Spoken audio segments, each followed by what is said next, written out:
Congo-Nabiso, terre de nos ancêtres, nous élevons nos voix aujourd'hui, non pas pour accuser, mais pour raconter notre réalité. Monsieur le Président, je vous écris ce message au nom du peuple qui traverse tant d'orages. Nous savons vos efforts, nous voyons vos combats, mais dans plusieurs quartiers, la souffrance est encore là. Le soleil se lève sur des familles inquiètes, des parents qui cherchent du travail sans aucune recette. Les enfants vont à l'école, le ventre souvent vide, pendant que l'espoir résiste, fragile mais solide. Les marchés sont remplis, mais les poches sont légères. Chaque jour qui passe devient une nouvelle guerre. Le prix du pain augmente, celui du riz aussi, et le peuple se demande quand viendra le répit. Monsieur le Président, entendez notre voix.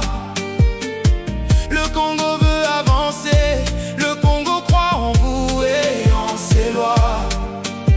Mais dans les rues aujourd'hui, la douleur est bien présente. Oh, nous rêvons d'un lendemain où la vie sera plus rassurante.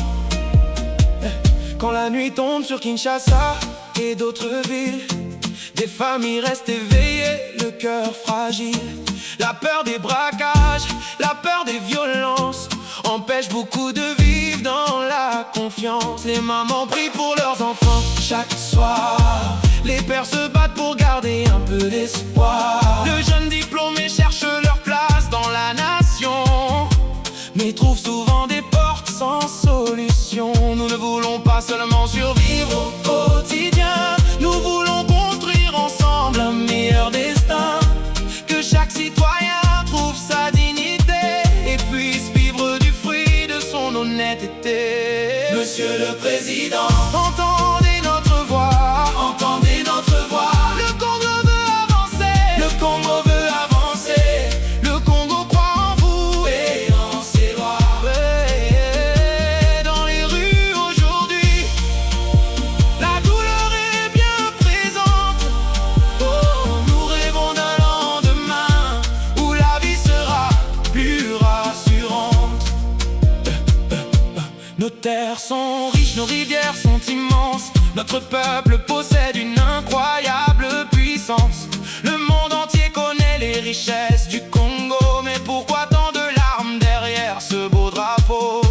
Les villages attendent encore le développement, des routes, des écoles, de meilleurs équipements. Les hôpitaux manquent parfois du nécessaire et les malades souffrent dans un silence amer. Pourtant nous gardons la foi dans notre avenir, car le peuple congolais refuse de mourir.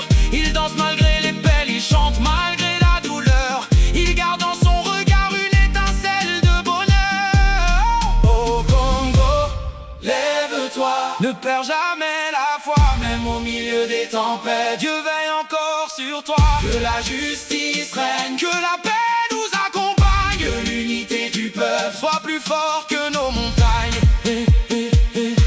Monsieur le Président, ce n'est pas un jugement, c'est le cri d'un peuple qui parle humblement. Nous voulons être entendus, nous voulons participer à l'avenir du pays que nous aimons tant bâtir. Écoutez les quartiers, écoutez les provinces, écoutez les cultivateurs et les jeunes qui avancent. Écoutez les mamans qui portent tout sur leurs épaules et les enfants qui rêvent sous les étoiles. Car un pays grandit lorsque son peuple est heureux, lorsque chacun peut vivre un peu mieux, lorsque la sécurité remplace la peur et que la justice habite tous les cœurs. Monsieur le Président,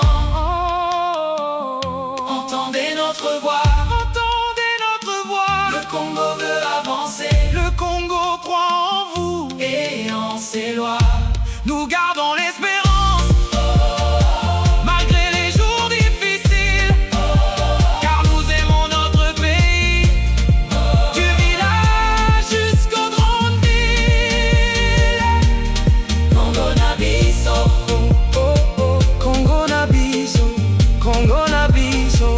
Que Dieu bénisse notre terre, que Dieu bénisse notre peuple, que Dieu bénisse la République démocratique du Congo.